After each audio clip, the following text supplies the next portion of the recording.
We have entered a new era where artificial intelligence feels divine. Horoscopes, tarot readings, star charts can all be generated in a second. It appears that spiritual guidance is now instantaneous. What happens when we outsource ancient knowledge to pattern recognition software? I'm Pythian Proestess, and this is AI and Spirituality.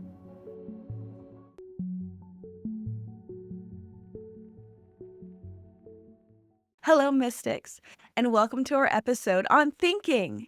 In 2025, we are living in an age where answers are instant, responses are generated, and thinking, it's optional.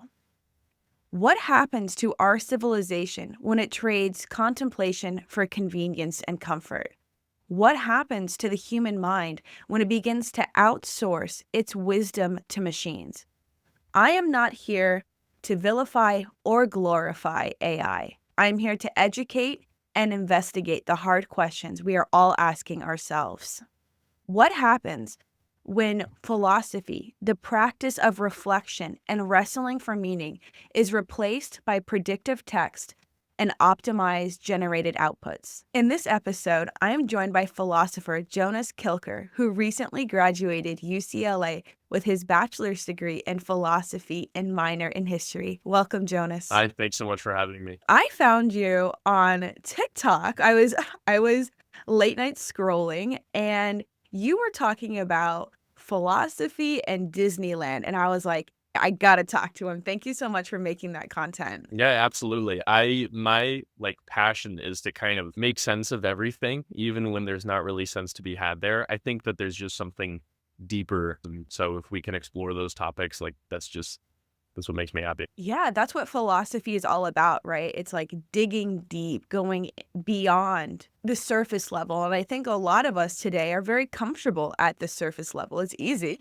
Yeah, well, that's kind of the entire point, right? Is like a lot of what's happening with AI. And I think that the problem that we're facing with people not really wanting to look into philosophy is that we're so purely focused on the material, physical things that are right in front of us that we're ignoring all of the immaterial, intelligible things, as Plato would call it. Yes, and I can't wait to dive into Plato. I know he was a huge inspiration to you, as he was to me when I was in school. But for all of those listeners here who might not know what philosophy is, how would you define it? I know that's like a huge question, but let's try. Yeah, so philosophy comes from the philein and sophia, which means love of wisdom. So philosophy is essentially just the love of wisdom, and we've kind of turned it into a practice of pursuing wisdom through different means of thinking, discourse, dialect, all these things. So essentially, to me, philosophy is the study of learning how to ask the right questions to come to different beliefs or different opinions on what truth is, because everybody's got a different one and there's different ways to philosophize. And I think one of the coolest things that philosophy shows you is that you can reach different conclusions by asking different questions on the same topic, and nobody is necessarily right or wrong. It's all about how you go about it and not the actual conclusions that you reach. It's about the journey. It's Yeah. about the process of philosophizing. It is Yes. an action. Exactly. Yeah. The one book that I recommend to everybody when they start their philosophy journey is Plato's Republic, like I mentioned in the Disney video. Yes. And one of the things that I love about it so much is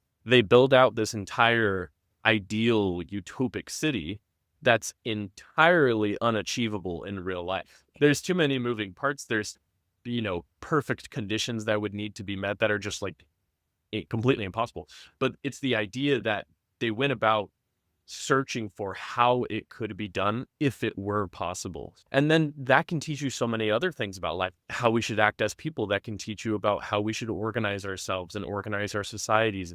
Even if the perfect utopia can't be reached, maybe we can start to make some change based off of the things that we know would send us in the right direction.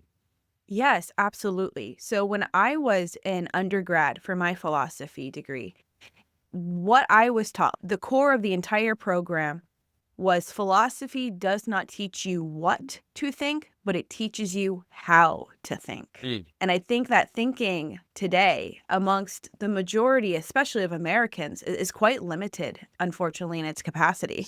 Yeah, and it's definitely getting worse too, like you said, with the um, accessibility of AI and large language models. It's much worse than it was when you could just Google search something. Because even when you Googled something, you would still have to parse through all of the different results that Google's going to give you. So the idea of thinking, or like how to think, is essentially when you're given a problem, your brain has to make all of these different connections, assumptions. It needs to go on this little journey to try and find the truth, right? To solve the problem. And then AI and ChatGPT has just completely overruled all of that. And now it's just giving you a solid answer based on whatever you fed it. And so now there's absolutely no thinking occurring whatsoever. So we're just being fed. I think of the language that we use for large language models and chat GPT, right? We feed it prompts and it Yeah. feeds us answers. Social media has a feed. It's all consumption based. Yeah, we're not chewing on it anymore. Yeah, exactly. So what I've noticed, and I've caught myself doing too, is humanizing chat GPT, which is very dangerous. We can't do that. And so ChatGPT and large language model systems are a program. They do not think. And that is why I actually invited you here, is because we have to get so clear on what is thinking and what is a regurgitation, which is Yes. what the language model is doing. Today, what I want to do with you is we're going to go through the different ancient philosophers that highly impacted me about what is thinking, because most people are like, well, I think all the time. Do I choose Pepsi or Coke? Yeah. But this is so limited. It's like you're having thoughts, you're not thinking. Perfect distinction. I love that. So for all of my mystics, you know me, I love a good presentation. I am a visual learner, so we're going to pop that up right here. Today, we are going to be going through Plato, Descartes, my favorite Kant, and my actual favorite Hannah Arendt. We had to include some feminine energy in there. I love it. Hannah Arendt is a big philosopher that I studied while I was in college. I took a course like on her existentialism. It was like a precursor to a Heidegger class, and I thought it was incredible. I loved it. We read The Human Condition. That's awesome. Yes, I studied her for existentialism as well. She was a Yeah. major component and thinker that influenced me. But before we jump into the modern era, we're going to go all the way back to ancient Greece to talk about the cave.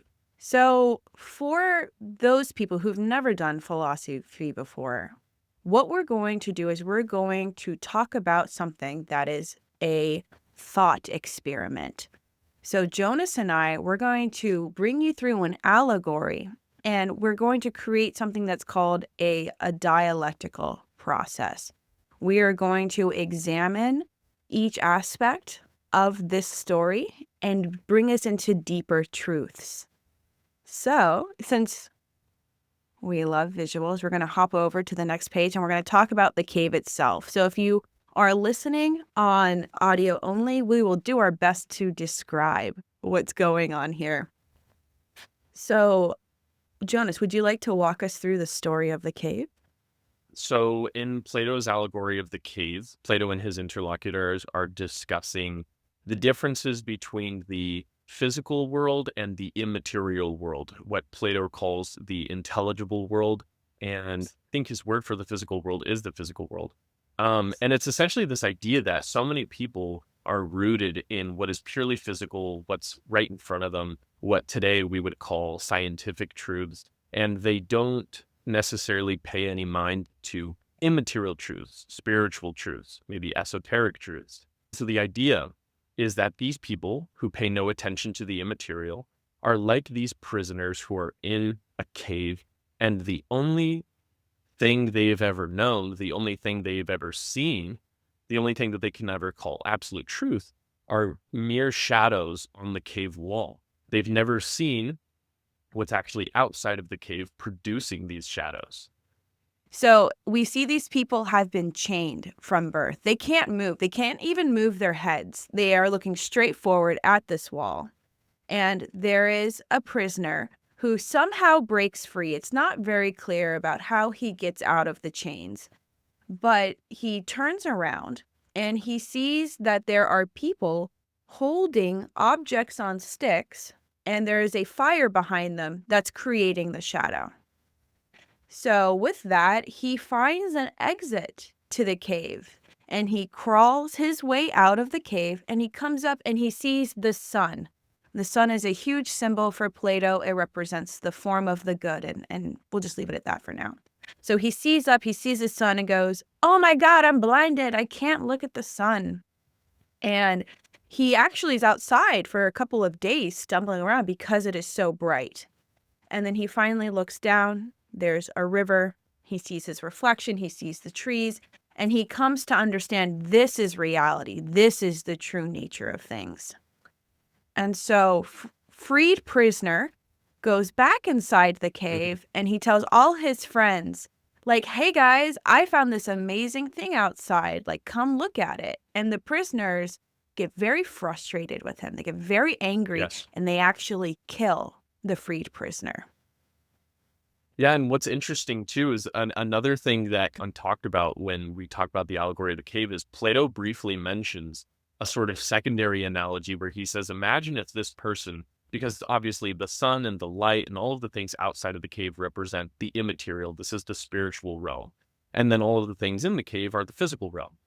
So Plato says if this prisoner were to go back into the cave, his eyes that have now adjusted to the light of day and to the real images that he's been seeing, if he were to go back into the cave, his eyes would need to readjust to the darkness. He would need to take time in the same way that it took him time when he came out of the cave. He had to first only look at shadows, and then he had to only look at reflections in the water. And then he slowly started looking at things until he was able to look at the light directly. He needs to reverse order all of those things in order to be able to see what the people in the cave are seeing.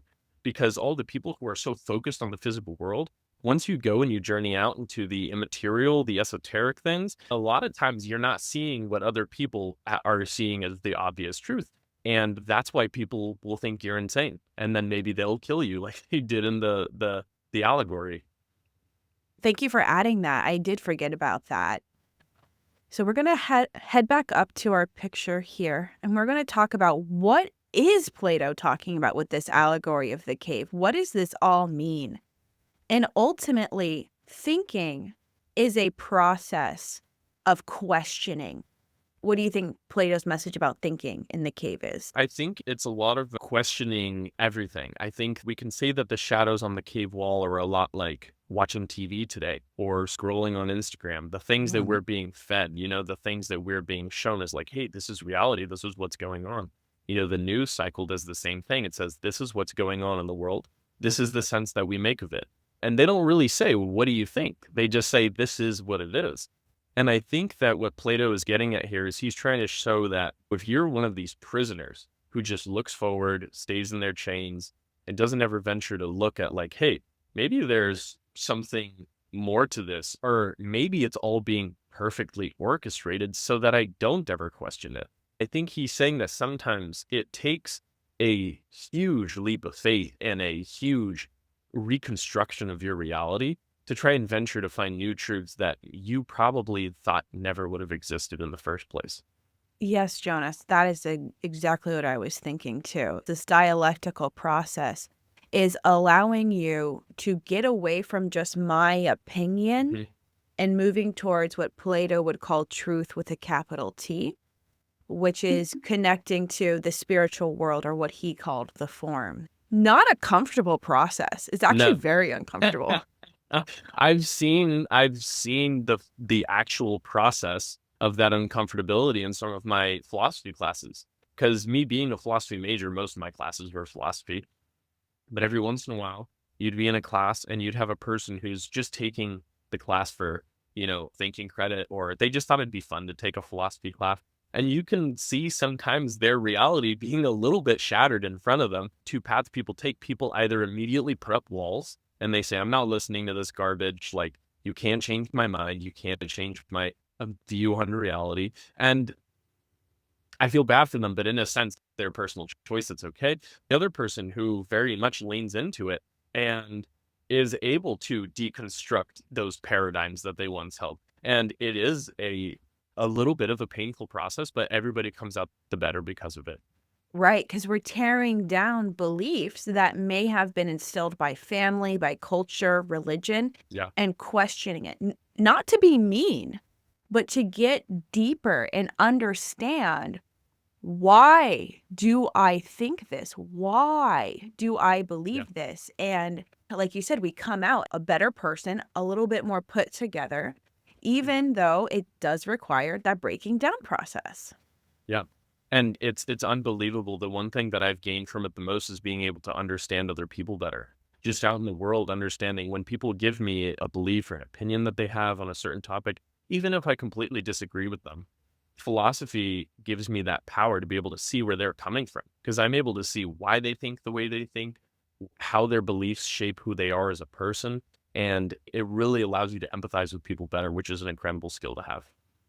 It is. And that empathy is a huge thing that we're missing in our culture today, especially in America. Yeah. So, one of the quotes from the Republic that I wanted to point out, it's not in the presentation. The soul, when using the instrumentality of the body to investigate anything, is then dragged by the body into the region of the changeable and wanders. It is confused, and the world spins around her, and she looks like a drunkard. Yeah. So, for everyone who just heard that and was like, what the heck does that mean, Ashley? What it's saying is that your perception of the world is just that. It is only a perception. It is able to be changed, and the world is going to keep spinning around you. This is for another time in another video, maybe, Jonas, we can do about my. This is for another time in another video, maybe, Jonas, we can do about my truth, which is truly just an opinion. Yes. When we get beyond my truth and we look into the broader spectrum of things, it is going to twisty turn you around. You're going to be confused. You're going to look like a drunkard. And that is the purpose, so Yes. your soul can grow. Yeah, I love that. It's one of the things that's so like it's so pivotal in Plato's philosophy, is this idea that the flesh or the body is a prison for the soul. And they place so much emphasis on the soul, maybe a little bit too much, and they neglected the power and the functionality of the body in a sense. But he believed that the body is the prison of the soul, and that the soul can't actually come to know absolute truth while still in the body. And that's why Socrates, in all of his dialogues, or Plato writing through Socrates, talks about how to achieve this ultimate understanding in the world of forms, you must become pure form yourself and be released of your body. So they looked forward to death in that sense, to be freed of their, body prison. I remember reading this so many years ago and being like, this is a little Yeah. esoteric. I got questions here. Yeah. It's definitely very Gnostic if you want to look at it from like a religious point of view. Yes, Gnostic's a good word for it. Before we move on, you made a very important point Mhm. for those of you who are not familiar with philosophy. Plato actually didn't say or write his own work. He was actually either one, transcribing what Socrates said, or using Socrates as a character. And Socrates was a difficult man. Yes.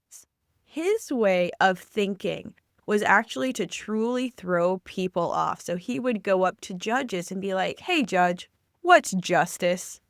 And that poor judge, he couldn't really answer. And we're seeing here through what's called the Socratic method is answering questions with questions and trying to go deeper. But as we know through so many of those allegories, he just ends up pissing people off. Yeah, it's one of those things where he proves that any belief that you hold can be contradicted. And with our limited abilities as souls inside of bodies, we can only know so much information about things. And so we can talk ourselves into circles. And he proved that anybody, any expert in their field, didn't really know anything, because he could always get them to contradict themselves. Yes. And then he was put to death by drinking hemlock. Yeah. Yes, and they said, "Get out of here. That's enough of you." Yeah. R.I.P. Socrates. Yes. So we're going to move away now from ancient Greece. We're going to move into Descartes. So we're jumping ahead into the 1600s.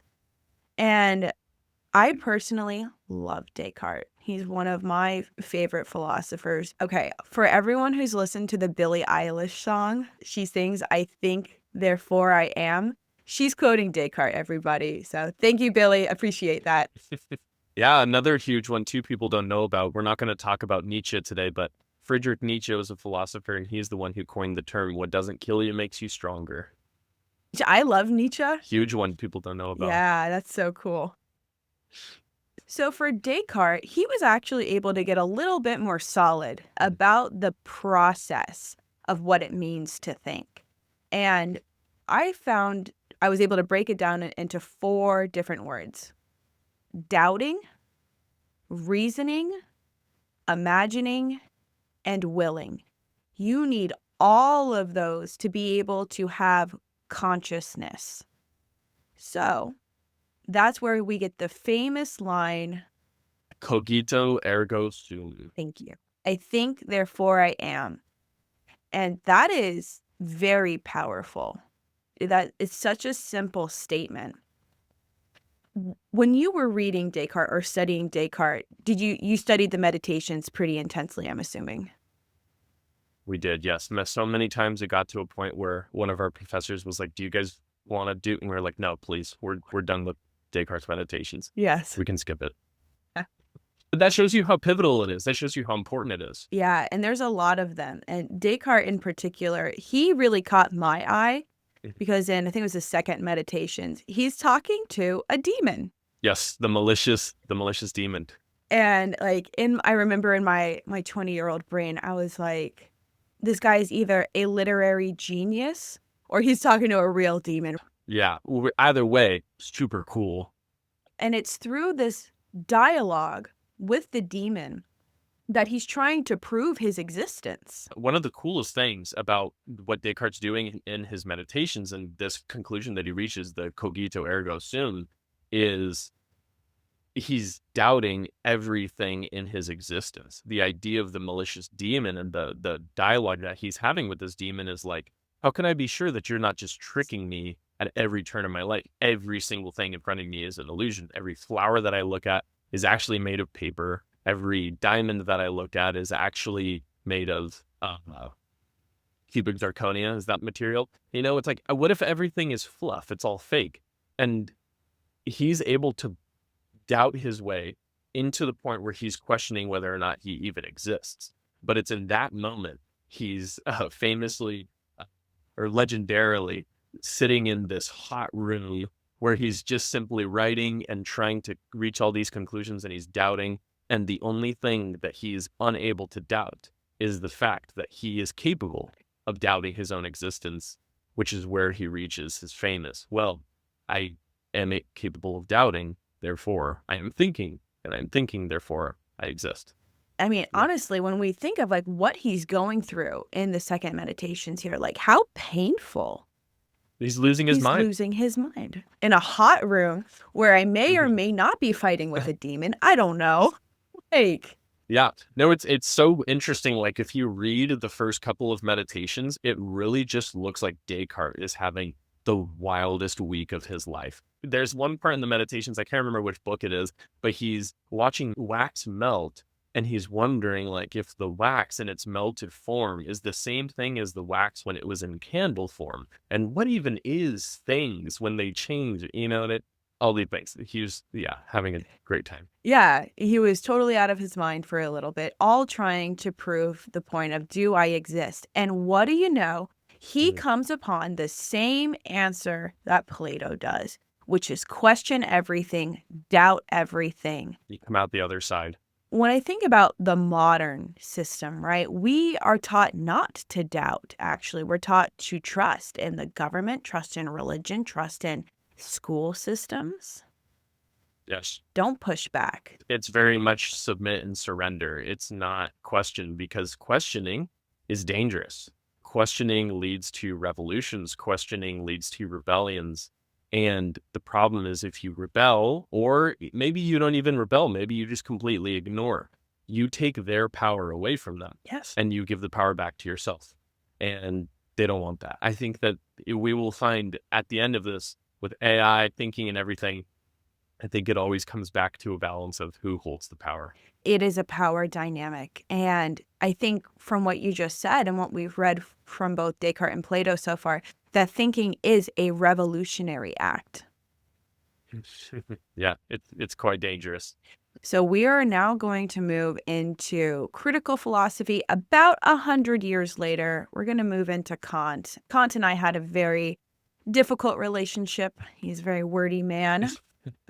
I've had to read Kant a couple times for my classes, and every single time it was just a grind. It was one of those things where, like, I almost just liked reading secondary material, people explaining Kant, because it's almost easier than reading Kant himself. I agree. But he's a genius. He is a genius. What I loved about Kant and his work when it comes to thinking is that he's adding another layer to it. So we are no longer just in the place of like, do I exist?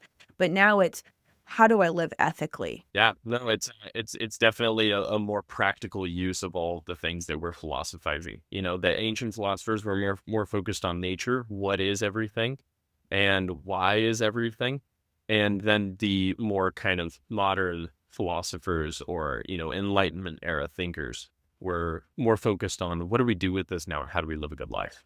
Yes, living a good life. And I think that's something that we're all kind of questioning right now, because in 2025, the pleasure principle is what is ruling everything. So I'm living a good life because it's comfortable, but is it ethical? Right. Or fulfilling, meaningful. Oh yeah, that's as well. Whole nother beast. Yeah. But what Kant ultimately gets down to is the use of reason. And reasoning is the ability to discern, to make judgments. Now, I know in 2025, judgment gets used in a negative way. In our conversation today, judgment is the ability to look at two different sides and discern what is real, what is not real, just so everyone has that framework. When we look at thinking for Immanuel Kant, guys, I did not include a bunch of quotes from him because it would have taken up like 2 pages. So we're going to go with this simple one here. Thinking is using reason, the ability to discern, to judge, to act ethically and independently of external influence. And that we are definitely missing today. 100%. I actually made a video very recently on my YouTube channel talking about the difference between Kant's philosophy and another Enlightenment thinker, David Hume's philosophy, on what reasoning even is. Because at that point in philosophical history, we had gotten to a point where we had understood, okay, reason and rationality is clearly very important. It's the thing that makes me like a properly thinking human.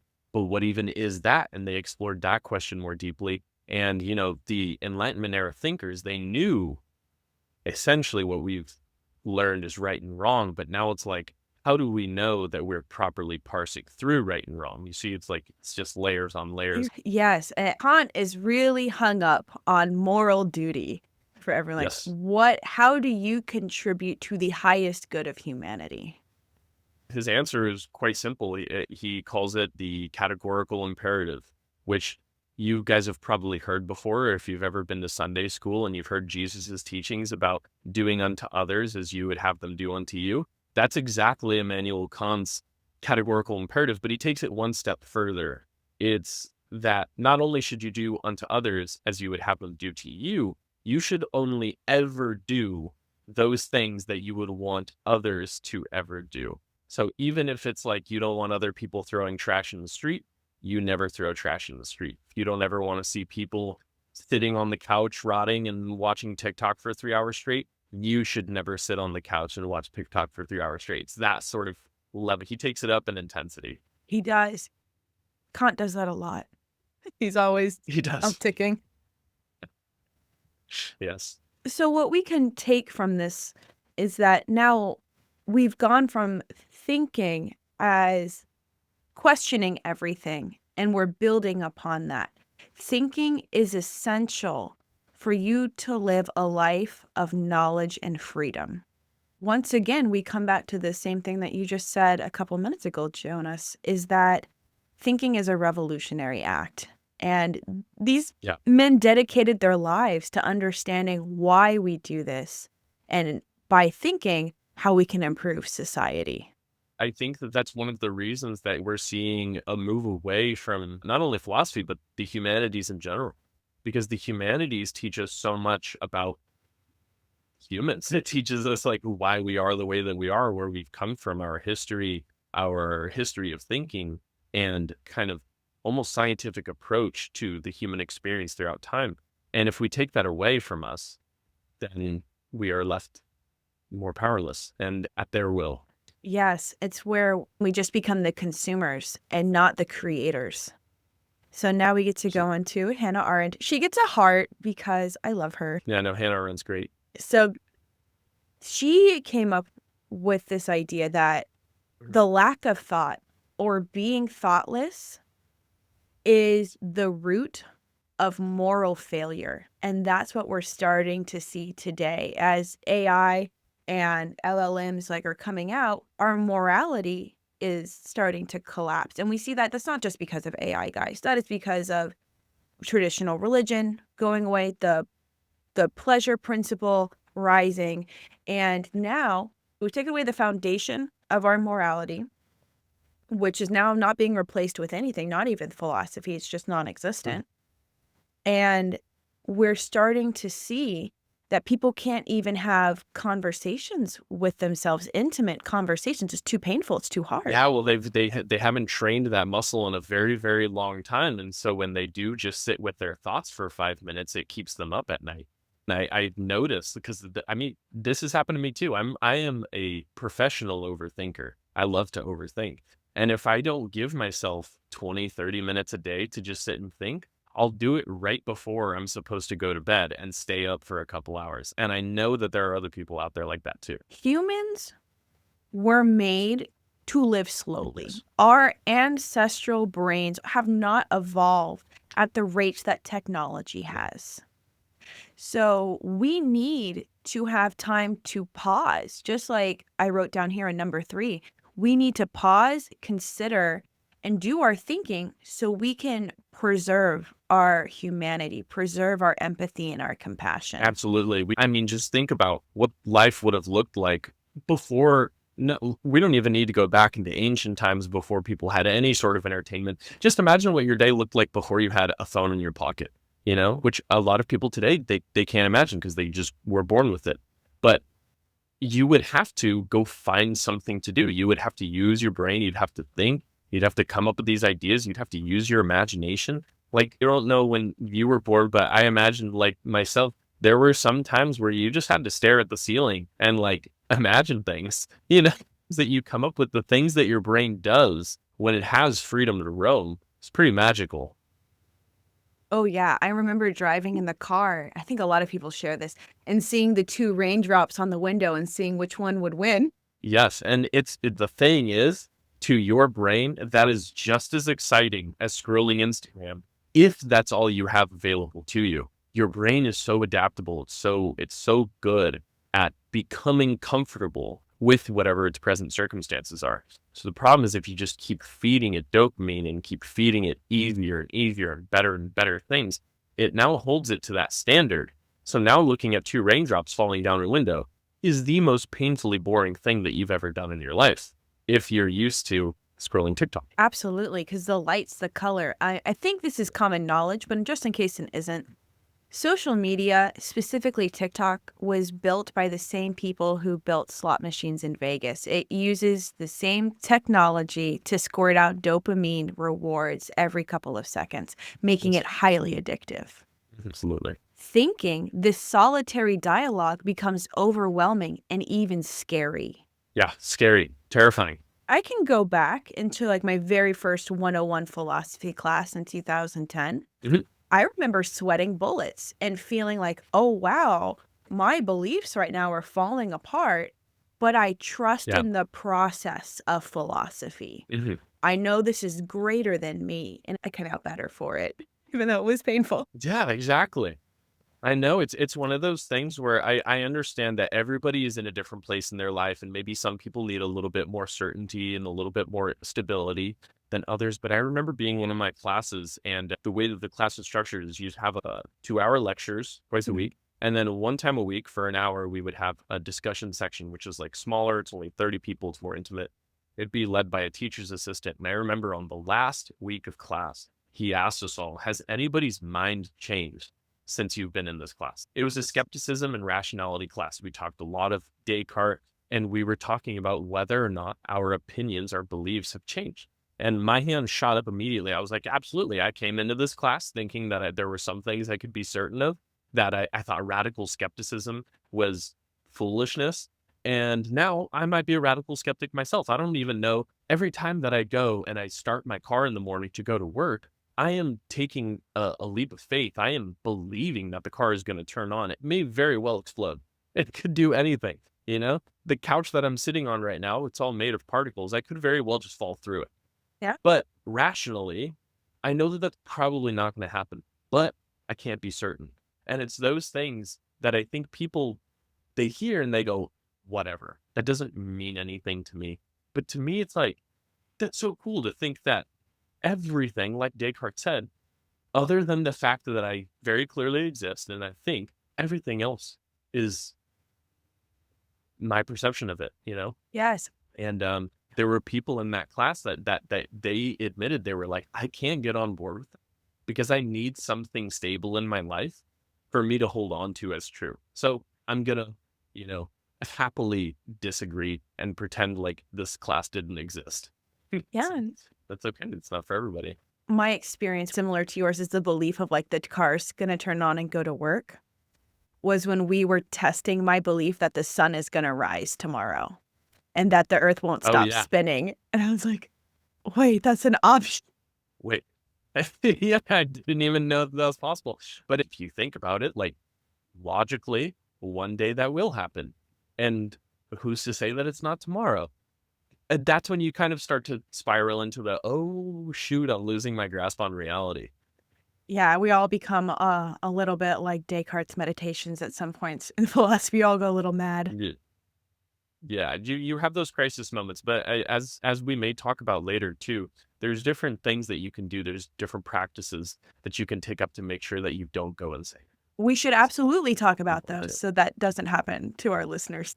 Hannah leaves us with this lovely quote here that thinking is not a result, it's an activity. And we've seen that consistently through all the philosophers that we've looked at today.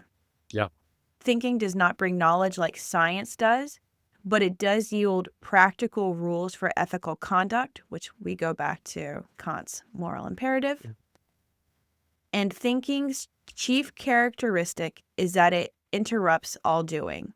So that's her whole point, is we have to stop, think, reflect, so we can move forward in a better light, in a better understanding.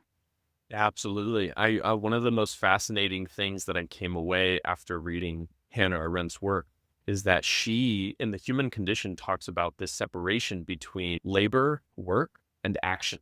And so she talks about how labor is just producing things that are necessary for your day-to-day life, whether it's getting food, making enough money for rent, paying your bills, all of these things that result in your base necessities.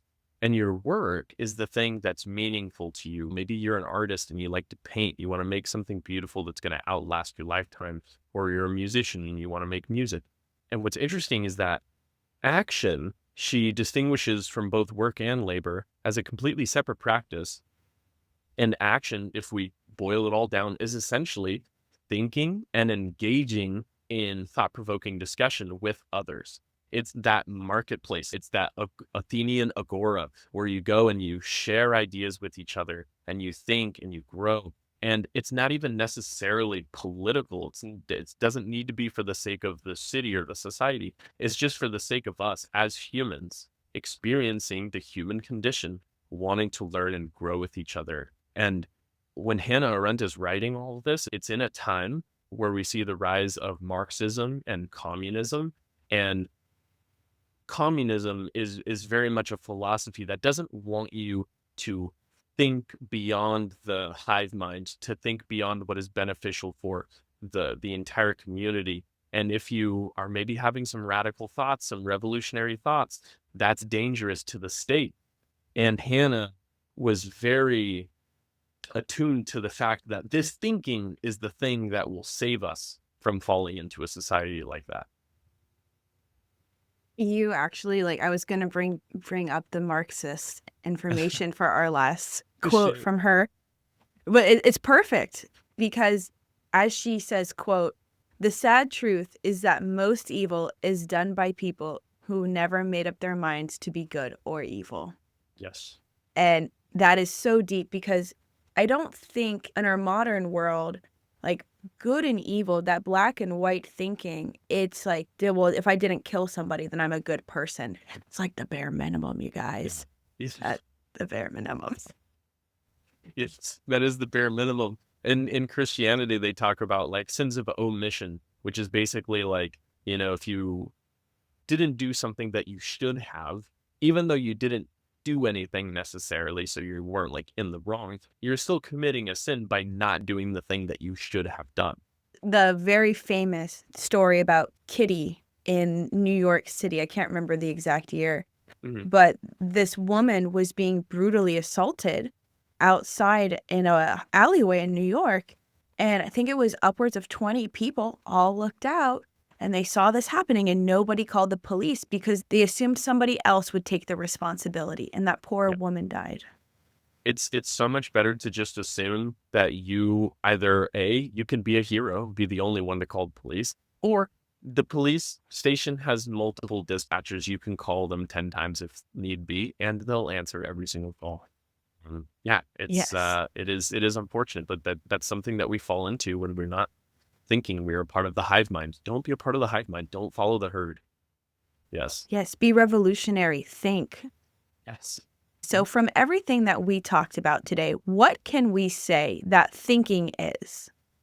I think that thinking is going beyond your current state of belief and opinion and using your faculties to try and create new ideas, to create new pathways in your brain, to try and see the world from different point of views. People say thinking outside of the box all the time, but it's like you have to understand that you exist inside of a box. And every once in a while, you need to venture outside the box, and then you'll find yourself in a bigger box. And then you'll venture outside of that box. And it's this continual process. And I can say that thinking occurs in those states of stillness, in those states of silent contemplation. It's not easy, but it's very simple. And sometimes all it takes is just sitting down with a pen and a paper or going for a walk without your phone. There's ways that you can fit it into your day quite seamlessly. Thank you so much for that wrap up of part one, what is thinking? And now we're going into part two, which is I know why you're all here. You want to talk about AI and thinking. So, Jonas, what do you think happens to society when AI starts to do our thinking for us? Well, we definitely start to fall into that trap of just more and more consumption. And I think that the more that I learn about the state of affairs and what we're experiencing right now, you really either are a consumer or a creator. And it's okay to be both at different times. I just think that you want to balance out your consumption with either equal to or more creation. And I know that that's very hard for people. It was very difficult for myself. I got sucked into the social media trap too. And the thing is, before it was social media, it was news. And before it was news, it was newspapers. And before it was newspapers, it was a guy on the street corner yelling things to you. And before that, you know what I mean? It goes back and back and back. There have always been people who have been trying to create things for your consumption so that you will fill your mind with ideas, and those ideas will be perfectly tailored to exactly what the state or the government or whoever wants you to believe. Right. And that goes back to thinking is a radical activity. It's a radical act. Yes. Bringing it down a little bit into a little more grounded area, I've noticed that people are becoming pretty impatient when it comes to thinking.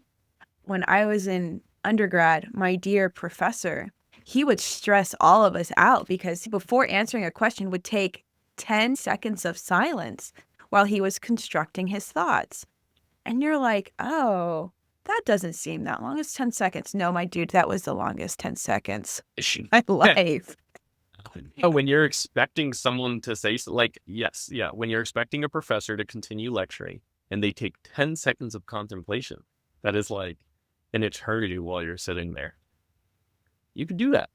You don't have to say, well, I think you could just take a second to think. Yes. And I catch myself doing that. I've been a content creator now for 6 years. And oh my God, I can say I am dumber than I was 10 years ago. I've seen it erode my ability for contemplation. It's eroded my patience, and it's sad. Yeah. Well, not to say that your condition is sad. You're not sad. I've seen your stuff and you're I great. appreciate that. But I just started content creating myself like in October, so I'm coming up on like a year soonish. And I can definitely say when I first started making videos, it's like I would think about for days like what I want to talk about. Now I'd make a video and it'd get 200 views or whatever, but it's like I really put a lot of thought into the video, and now I am kind of like scrambling to put stuff out because I want to post every day. And it does detract from your creativity a little bit because thinking takes time. And it's so easy for us to just go, well, let me just ask chat what I should make a video about. Yeah. And then boom, I've got 50 prompts. But as good as that is for your wallet and for your views, it's taking away your creative aspect. And that's what is very scary to me. Yeah, well, the thing that I think we're going to see in the future, especially with AI, I've seen it myself. I've used ChatGPT a lot, not necessarily for the creating content, but like I've used it in school. I've used it just in my daily life to try and, see what it's about, get answers from it. There's things that it's very good at. And one of the things that it's very good at is summarizing information that's already out there. And I've seen so many creators, because you know what the ChatGPT text looks like. You know how it writes. You know what it sounds like. When you hear it in a video or when you see it in writing, you know it's ChatGPT.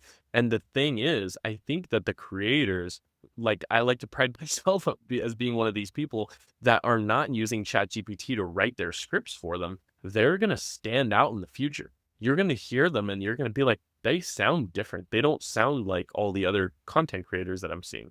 People watching may have seen this in the past, but it's like there are these communities of content creators that all share scripts with each other just to get like reach. And you can see the entire video, for that matter, is exact same, but they get views, but they'll be weeded out in the future because people are going to crave authenticity. They're going to crave thinkers. Yes. And I think hitting on something really important here is we have to start being able to parse apart the difference between access to information and genuine knowledge. Yeah, there's a lot of people who are really good at remembering things, but remembering things or being really good at prompting ChatGPT or really good at Googling things does not equal knowledge. No. Knowledge comes from the process, the activity of thinking.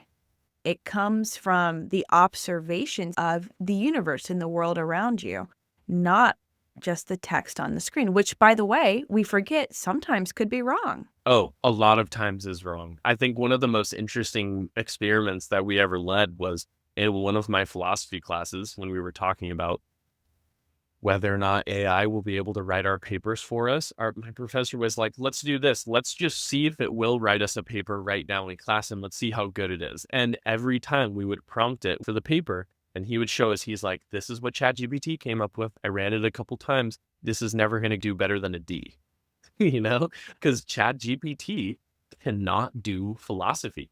It can't think. Your thoughts need to be unique. The problem is that AI can only regurgitate information that already exists. And if the information doesn't already exist, AI is not creating it. It's one of those things that's so fascinating. You guys can go try this for yourself. Take any idea that you really like. Maybe you want to know something about whether or not God exists, or you want to understand any of these like more metaphysical epistemological airy-fairy questions. You can ask ChatGPT these questions. All it will do is ask you back what you think. And then once you tell it what you think, it will send those answers your way and be like this, right? Like this, right? And you're like, yeah, exactly. It just feeds your ego and it mirrors what you already believe.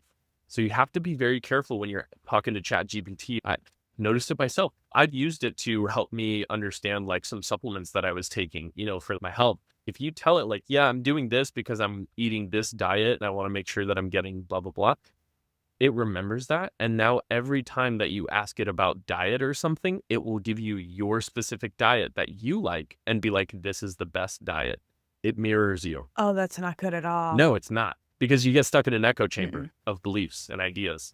And I think that's something that philosophy taught me in school specifically, is when you were having a philosophical conversation and you're philosophizing with someone, they're not supposed to be agreeable with you. They're supposed to be your interlocutor. And it's not as, I think some people like to think it's like, oh, you're fighting. It's a debate. Yeah, it's not a debate. Yeah, it's a not dance. like that. It's a dance. It's this difference between, a fight and a dance. In a debate, you are actively trying to find your opponent's weaknesses and exploit them so that you can tear them down, so that you can beat them. But in philosophy, when you're just engaging in a dialogue with someone where you're trying to think deeper, it's a dance, because it's like you're trying to see where your interlocutor, not your opponent, is weaker, and then be like, hey, did you see your flaw here? Why don't we work on that? And then we can both come up, and then you're like, oh yeah, you're right. You pointed something out that I didn't see. And you know what? This actually brings this to my attention. And now you just carry on the conversation. That's dialogues like Plato's Republic or Plato's Symposium. They can be hundreds of pages long, but they take place in the span of an hour, because it's just like, Yeah. it's so much thinking. It's so much going on and back and forth and back and forth. Yeah. Oh, that makes my heart hurt a little bit for those days, because now you have a conversation with someone and they're just out to prove their point. You're wrong. I'm right. Well, It's because the problem is that the information is out there. So they know that, oh, if I can't prove you wrong, I'll just look it up and I'll just go like this. See? But guess what? I'm going to do the same thing, because the information that supports my side also exists. So the only way that I think two people are ever going to get anywhere if they have a disagreement is to try and understand where the other person is coming from, use their sort of method of philosophizing, see their weaknesses, point them out to them, and be like, what if we look at it this way? We need to turn these fights into dances again. I know that I've said that like 3 times, but it is very much what it is. I love it though. And people need to hear things like 7 times for it to hit anyways. As we're seeing a surgence of AI, that passion and empathy is getting lowered and lowered and lowered. And that's going to make it very hard to do philosophy. Yeah, well, I think it's because people don't understand that AI, like I said, is just mirroring your beliefs. So when you come across another person, I've seen this myself. I've seen this on my videos, because now you can comment photos on TikTok. I will see people ask, I'll make a video, a philosophical video, where there's just a theory in play, there's a question, and my answer, yours may be different. And I will have people post their screenshots of what they asked ChatGPT about my thought and their answer. And another person will do the exact same thing, and their answers will be different, because they are just mirroring what that person already believes. And it's like, hey man, you could have cut out all that process and just posted your thoughts, and it would have been the exact same thing. But people are not willing to do that, because they want ChatGPT, they want AI to validate their answers and use them as hard scientific proof. And that is never the case. It's not scientific proof. It is a reflection of your ideas, which is what I wanted to talk about next. Was we are currently witnessing the replacement of my inner authority, my humanness, to external automation. That's red flags up and down, my friend. All over the place. It's a communist, Marxist dream. Now they don't even need to use propaganda. They don't even need to use the news and the media. They can just have you pull out your phone and yell into an echo chamber. That's perfect. That's exactly what they want you to do. Yeah. So we've gone from the echo chambers of Twitter, which is now X, and we've made it Yes. even more personal. More personal. Now it's not even other Personal. people. It is the ultimate authority, the greatest wisdom and knowledge in the universe. AI, it's ChatGPT. It knows everything. You ask it a question, it's got an answer. And wouldn't you know it, the answer is exactly what I wanted to hear. How incredible. I must be the smartest person in the world. In an economy where attention is everything, it's instantaneous. That seems to be the biggest thing when I've spoken to individuals and my audience at large is that, oh, well, I prefer ChatGPT because, thinking or doing magic just takes too long and it's frustrating, it's uncomfortable. But I promise you, the reward is so much greater than the little dopamine hit you're going to get from chat. Yeah, I posted a video yesterday on a very controversial topic. We were talking about the difference between like race and genetics and ethnicity, and whether or not race is a social construct. And it's obviously a very sensitive topic for a lot of people. Everybody's going to have their differing opinions, but it's like, if you can genuinely think through these things and you're not just going to hear a hook and then have a reaction because I don't have time to think about that. I already have an answer and I don't like what you just said at the top of the video. It's like, if you're not capable of doing that thinking, we're never going to see things from each other's point of view. We're never going to be able to reach new conclusions. It's incredible to see people will make decisions or they will have thoughts that don't reflect anything that was a part of the discussion because they weren't listening. That is such a problem because it makes philosophy very hard. You cannot just be focusing on the thing you want to say. You must be active listening. They were just waiting to say their thing, you know? People don't have time for it anymore. So we want to stop humanizing AI, stop calling it thinking. It's processing because it's a computer. And from what you shared, Jonas, ChatGPT cannot really offer us depth and wisdom. It can only offer us access to information. One of the wildest things I've noticed too is ChatGPT does this thing now where you can prompt it and then there's a button that says like search, I think, or the other one that says reason. And you can ask it to reason something. Spoiler alert. All it's doing is telling you why it gave you the answer that it gave you, as opposed to just giving you the answer. And usually the reasoning is, I found this article and this study and this book, and they all said these things. So I gave you this answer, which is an amalgam of these three things. It's not really thinking or reasoning. It's just putting, it's putting different little pieces of information and summarizing it into what looks like a thought. Which is why we did part 1 in the beginning, because we know that that is not what reasoning is. So for all of our listeners, if you're still with us now, thank you for being here. What do you think? Do you think that ChatGPT can think like a human? Let us know in the comments below. All right, everyone. So now we're moving into the third part of our conversation today, which is how do you philosophize without falling into pieces?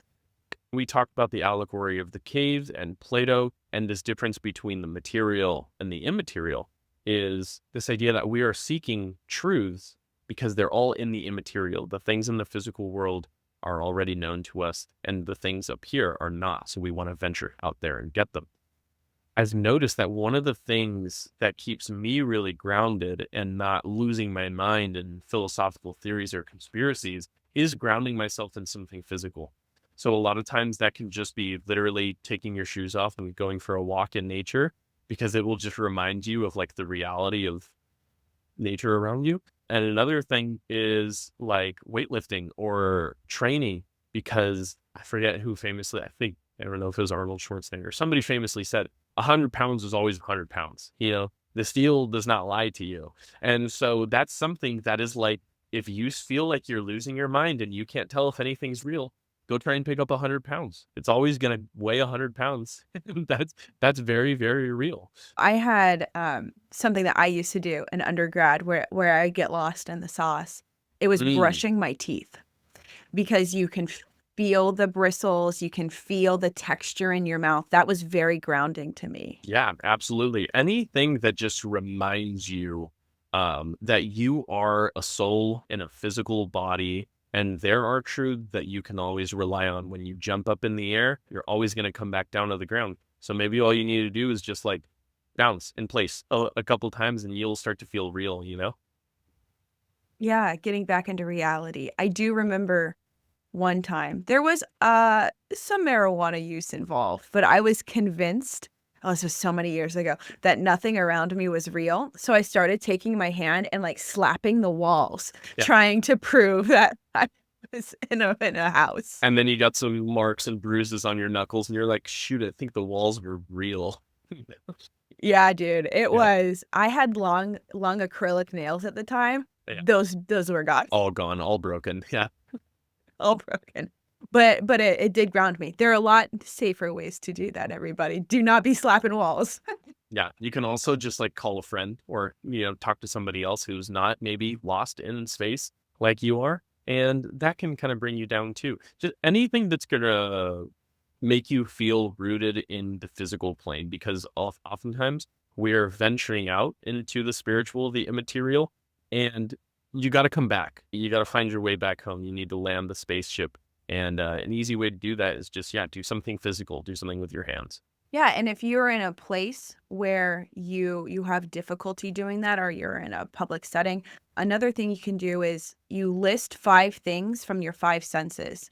5 things I can see, 5 things I can hear, 5 things I can touch, 5 things I can taste. Yeah. That will help you get back into your body as well. Absolutely. That's a really good one, actually. I wonder, with the convenience of everything that's happening in the world, philosophy requires a sense of wonder, and I really think that's being lost right now. Yeah. Absolutely. It does require a lot of imagination, especially when it comes to coming up with new ideas. One of the things that I talk to people a lot about is people who are wanting to study philosophy or even just take a philosophy class and they want like tips or advice. The one piece of advice that I always give them is that you need to come up with unique ideas to write in your papers. Your professors, they've read 100 papers every semester for the last 20 years that they've been a professor, and they were reading and writing papers for 10 years before that. They've seen it all. If they don't see something new out of you, they are just going to give you a C. And that's, maybe that's all you care about. You want to pass the class.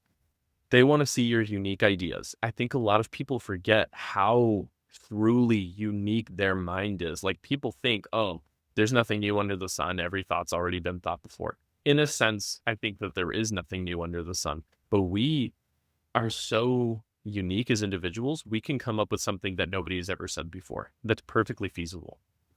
Because you have a unique lens on life. Nobody's ever lived your life. Yeah. No one's going to be able to say the way that I say it or the way that you say it. And that's what's important. It's not about fitting in this point. Actually, philosophy is very much not about fitting in. Not about fitting in. Yes. It's about what wisdom have I gained through the process of philosophizing. We've definitely taken the magic and the whimsy out of everyday life. I don't think that we were so far off. I don't think that Tolkien was so far off when he was talking about hobbits and elves and stuff.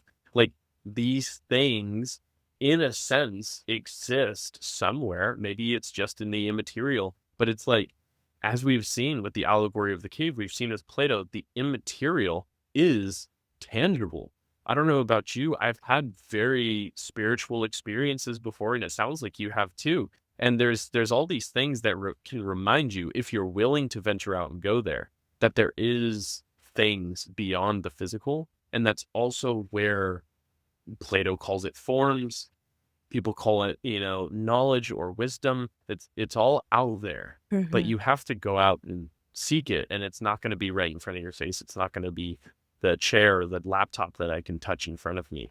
And therefore, it's never going to be AI. I have had many spiritual experiences, mostly after I graduated with my BA. Well, now that I have this wisdom, I have this knowledge, I can make my life more meaningful. And ultimately, that's the thing everybody is missing today is how do I make my life meaningful in late stage capitalism? It's hard because a lot of times we just think that we're supposed to, like we said at the very top of this interview, is like submit, just surrender to the state. Go do your 9 to 5. That's what they want you to do. And don't ask any questions. Just do what everybody else is doing. See them, they look happy. Like, it's probably fine, right? Just do what you're supposed to do. I don't know about you guys. That's just literally, it disgusts and it horrifies me. Yeah. It horrifies me too. And to see like it in myself where I could spend hours philosophizing and the inner thinking, and it's eroded some, but to really see in the verge of AI, I have to wonder, can philosophy survive this? What do you think? It's a good question. I believe history exists very much cyclically. And I think that things are always evolving, but I do think that like we see this in the micro scale with things like trends. Trends are things that just sort of cycle in and out and repeat over time. And we see it on a more macro scale with maybe political revolutions or things like that. I do think that on a very meta scale, philosophy comes in and out of favor very much as like a reaction to whatever's going on in the world. And I do think that we're seeing a very bottomed out level of philosophical engagement right now because we are in this age of new technology and media and immediacy, instant gratification. And philosophy is very antithetical to a lot of that. I went to UCLA. My graduating class of philosophy students, I think there was 50 to 100 of us. Like, I can't remember. It's very, very small for the 50,000 plus population at UCLA. And that's just because people don't, one, care about philosophy anymore, and two, they don't think it's going to get them like a job. And the one thing that I always tell people is like, if you know how to think for yourself, you can create any job you want. Yep. You can have whatever you want. People forget that. They think that they need to go to school. They need to get the engineering degree. No knock on engineers or anything like that. But just get the degree, get the job. If that's what you want to do your thing. Yeah. I don't think that that's for everybody. And I want people to know that there is another way out. And the only way out is to think for yourself. And you have to become a creator. Don't need to be a content creator, but you need to be a creator of some sort. Right. You need to be able to create. You need to be able to think. And as we've said multiple times on this show, that thinking is a revolutionary act. Being able to be your own inner authority. Stop giving your power away to AI. Do not let it be a master over you. You must be able to master yourself. And that's what we see. Pythia is one of my inspirations. She's up here. And on her temple, it says, know thyself. And I think that's ultimately what philosophy is trying to get us to do. Know thyself. Stop using AI as your authority and start thinking for yourself. You will find that the answers that you are looking for are so much greater, so much more magical than AI could ever possibly. You have the answers within yourself, and you really just need to go on that like inner hero's journey to find it. Yeah. And it's going to be a painful process, but it'll be worth it in the end. Yeah. Get out of the cave, you guys. I know you can do it. Yes. The sun is bright, but it feels so good on your skin. True story. True story. Jonas, this has been such a wonderful conversation. Thank you so much for joining me today.